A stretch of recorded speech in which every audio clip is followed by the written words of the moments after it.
equals negative 7 x minus 2 times x plus 3 to the third power. Find the zeros of the polynomial function and give the multiplicity for each zero. State whether the graph crosses the x-axis or touches the x-axis and turns around at each zero. Excellent. You can stop sharing now. Thank you. That's a perfect example. The degree is 3 plus 1, so the degree is 4. So this is a typical situation for degree 4. Good. Okay, so the zeros of a function are the same, identical with x-intercepts.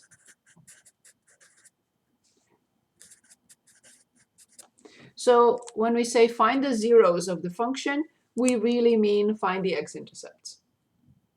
And we know that for the x-intercept, we have to set y equal to 0, and this is y. So the negative 7 has no meaning here, meaning it's a factor. I can simplify it, but let me write it.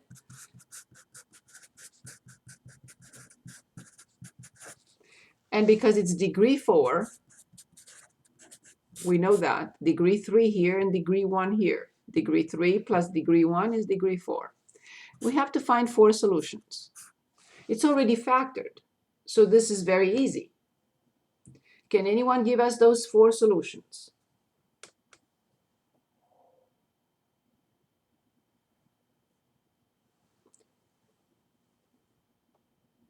Please, let's not waste time, please. We have a lot to review. Can anyone give us those 4 solutions?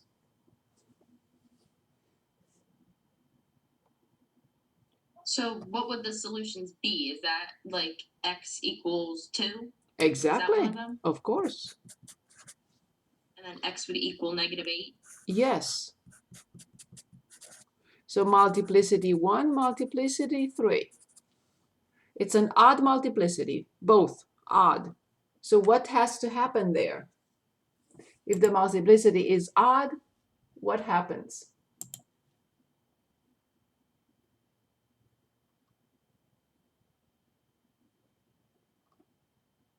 What did we say happens when the multiplicity is odd? Does it cross or turns? Will it turn? So only even multiplicity will turn. Odd multiplicity, multiplicity 1 is this case, and multiplicity 3 is slow.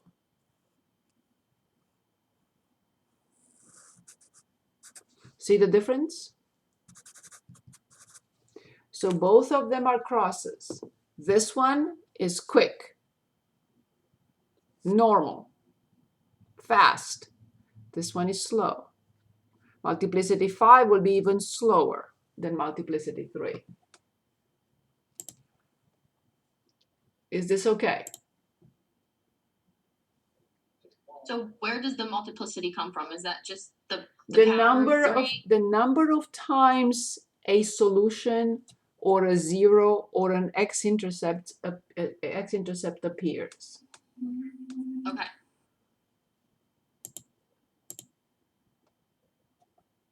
Good. Next question.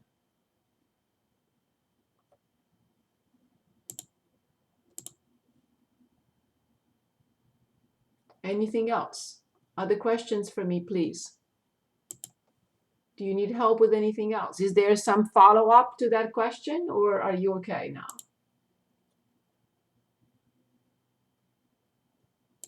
I'm okay now. I'm just entering it on Pearson now.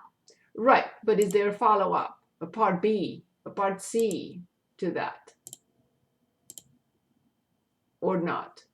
I think part A was finding the zeros, so it was the negative 2 or the positive 2 and the negative 8. And then the next question was, what is the multiplicity of the largest zero, which said was 3. So the largest zero is 2. The smallest zero is negative 8.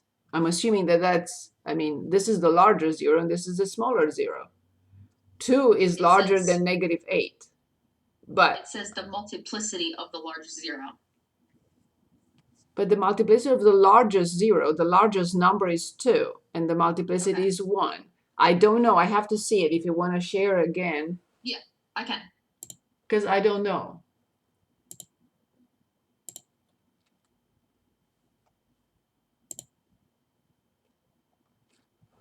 Let's see how they phrased it. There are 2 zeros. The multiplicity of the largest zero is the multiplicity of the smallest zero. So the largest zero is 2. The smallest zero is -8. No. The multiplicity of the larger zero is 1. The multiplicity of the smallest zero is 3. That's how I understand it. Okay, that's what I thought. I was confused. Thank you. Sure. Determine the behavior of the function at each zero. So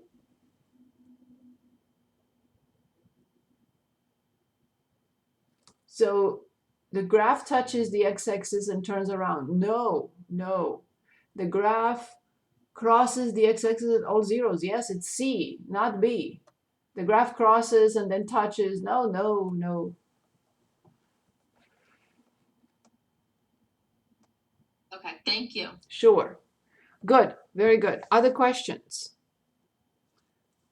Do you need help with anything else? Will we go over long division? Yes. Do you have an example for us?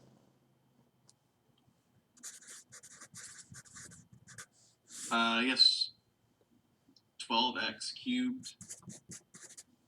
Or I'm sorry, 4x minus 2. Sorry.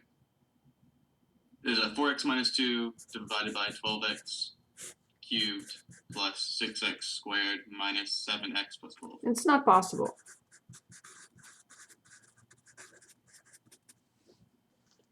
I can never divide 4x by 12x cubed. Maybe the other way around. Oh, sorry, yeah, it is the other way around. Okay, so let's write it as a fraction first. So 12x cubed. Plus 6x squared. Yes. Minus 7x. Yes. Plus 12. Excellent. And we divide by 4x minus 2? Yes. Okay, excellent. That makes sense. Both are in descending order. The degree of the numerator is 3, and no term is missing. Degree 3, degree 2, degree 1, degree 0. So I can start the algorithm already. I don't have to make any adjustments, any corrections, anything. So 4x minus 2 and 12x cubed plus 6x squared minus 7x and plus 12, and that's my page 2. Okay. Good. So the first question I asked myself is, if I want to multiply 4x by a quantity that gives us 12x cubed, which one will that be?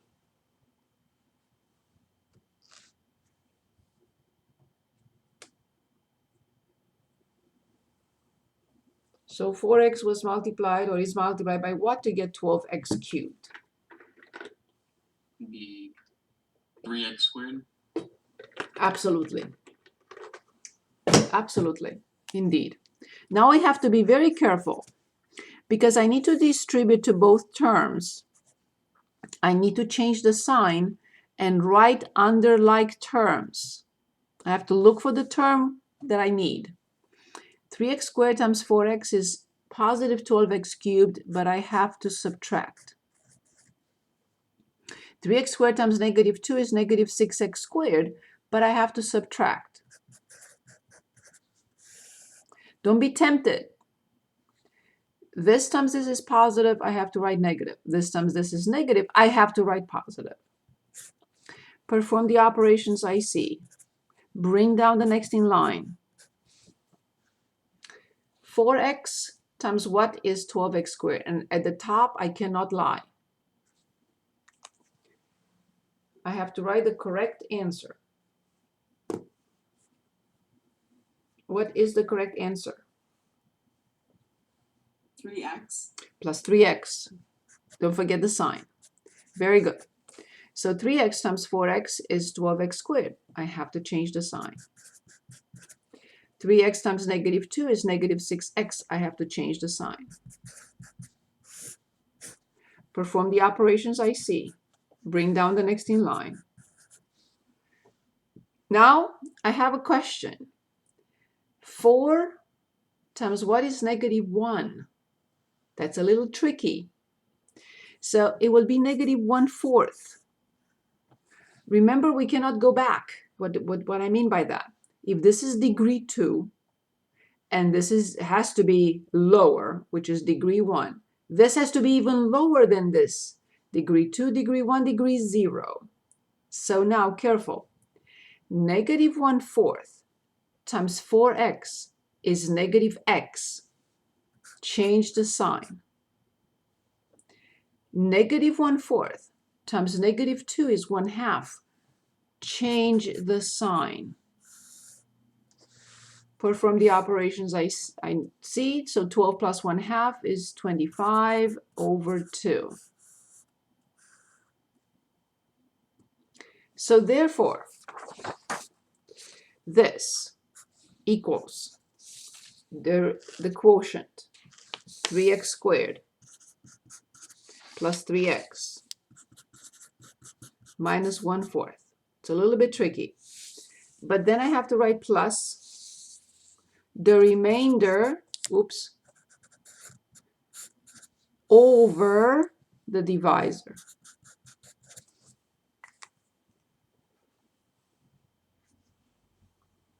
Was this a problem in the homework? It's fine, but it's a little bit tricky with that fraction in there. Or was this something that you made up? It was part of the homework. Okay. Good. So division of polynomials, we reviewed long division. Good. Next question, next problem. Anything? Anything you'd like to go on with or move on to? Please.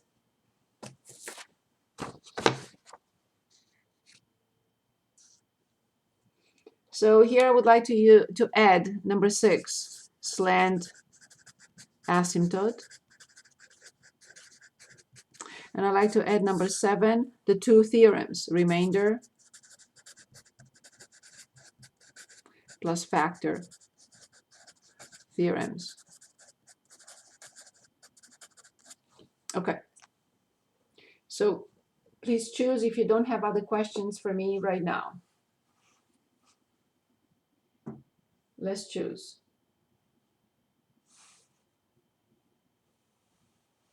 Please, we want to review everything. Let's not waste time. Sorry, can we work on number 1? Yes, on the quadratic functions, Yes, please. graph and word problems. Good, perfect. So I'm going to open the book. If you don't have, do you have anything for us? I do not. Okay, good. So then we will be asked to graph a quadratic function. And we will be asked, and if you remember, we worked on these problems. We worked on 57, finding the maximum height, finding where it has the y-intercept, finding where it has the x-intercept, and finding the maximum. So we want to choose a graph, and then we're going to choose a word problem.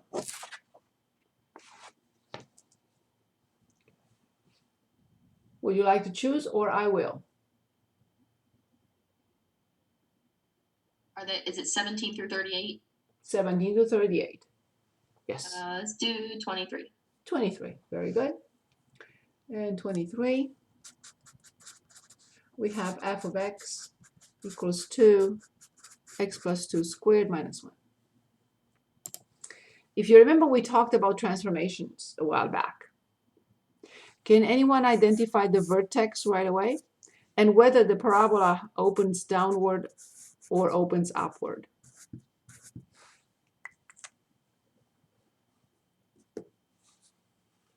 What do you think? First of all, will it open downward or upward? Will it have a maximum or a minimum? And how do we know? We haven't graphed. I don't graph. I didn't even touch the calculator, but I already know how the graph looks like.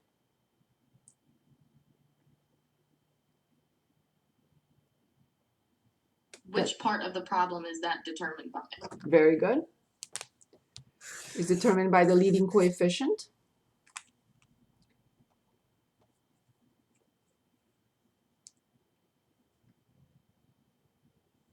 So if it's positive, would it open upwards? Yes. If it's positive, we'll have a minimum. Good. Okay, can anyone from here identify the vertex?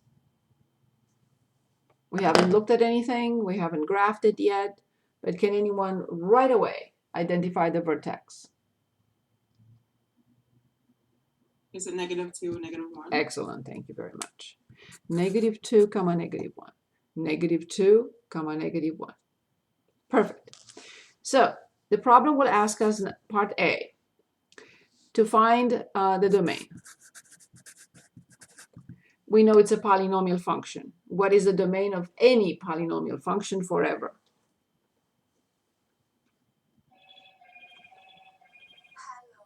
Sorry about that.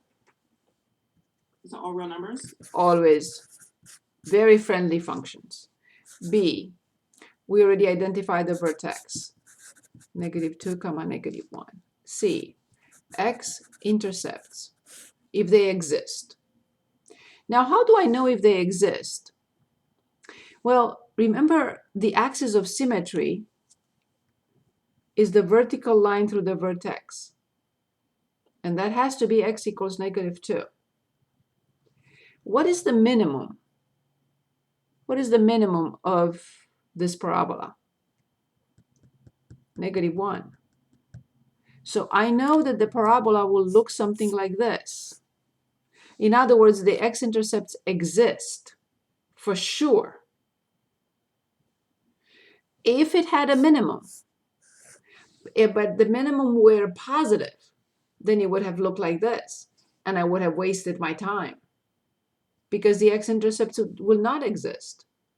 If the parabola or the function has a minimum, the quadratic function has a minimum, and the minimum is positive, then it's this situation.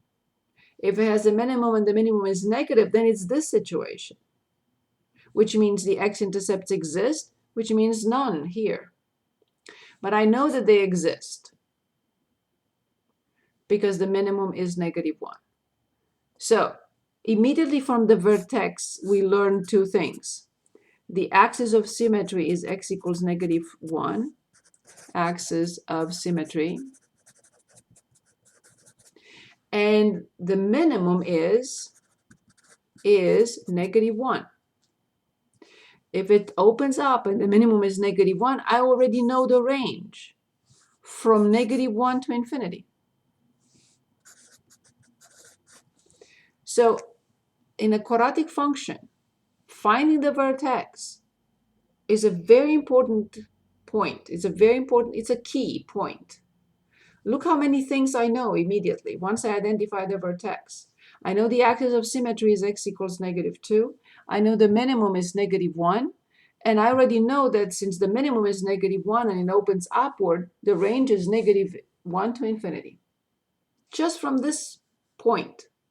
And also I know that the x-intercepts exist because the minimum is negative. So how do we find the x-intercepts for any function? Please, how do we find x-intercepts for any function?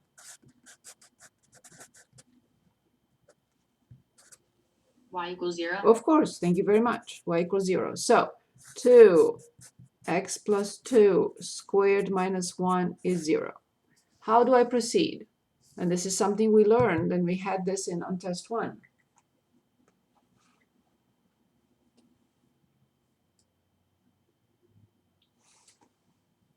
How do we continue here? Add 1 to both sides? Yes, and then, excellent. I add 1 to both sides, and then?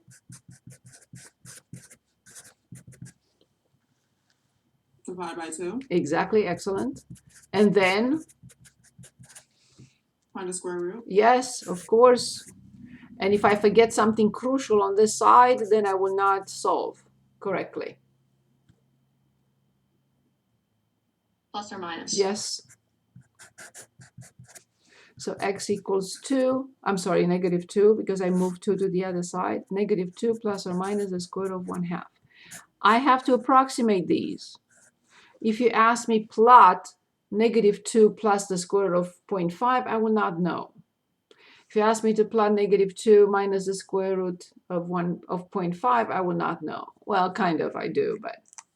So we have to approximate these. We have no choice.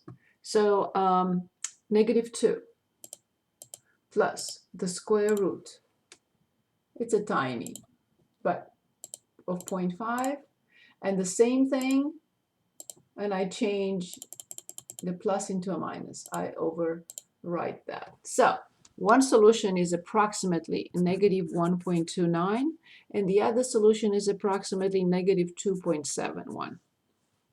Good. So I will list these things for you. So you're going to have a quadratic function, and I'm going to say, please present domain, x and y intercepts if they exist, vertex, y-intercept is next, D, y-intercept. Y-intercept always exists because I can always make x equals 0 in a quadratic function. So I have to find f of 0. 0 plus 2 is 2. 2 squared is 4. 4 times 2 is 8. 8 minus 1 is 7. So 0, 7 is the y-intercept. So I already have the axis of symmetry, I already have the minimum, and I already have the range.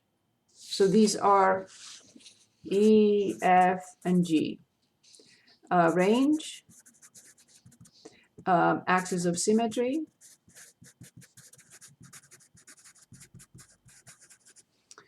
and the minimum value of f of x. So I have everything. This is the only function that I really don't need to put in a table. Because I know that I have the vertex, I have the x and y intercepts, and the axis of symmetry. So this is the only one that I don't really need to use a table of values x and f of x, because it's too easy. So let me graph it here. Of course, we start with a vertex, always. The vertex is negative 2, negative 1. Then we always continue with the axis of symmetry. It's the vertical line passing through the vertex, which in this case is negative 2. Then I continue with the y-intercept, 0, 7, 1, 2, 3, 4, 5, 6, 7. And this is the most difficult part because I had to approximate, but I have to plot them symmetric with respect to the axis of symmetry. Please do not plot one here and one here. They have to be symmetric left and right of negative 2. So negative 2.71, so this is negative 3, so negative 2.71 and negative 1.29. They have to be symmetric. Okay? So they have to look something like this, symmetric with respect to the axis of symmetry, not something like this. That's not symmetric. Okay, so do not graph the vertex like it's an absolute value. It has to be round, okay, as much as possible.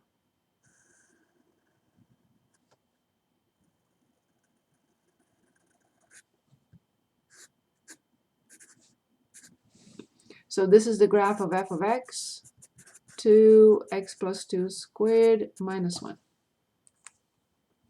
Obviously, they range negative 1 to infinity. Axis of symmetry opens up. It has x-intercepts because the minimum value is a negative value. Good. That was a good pick.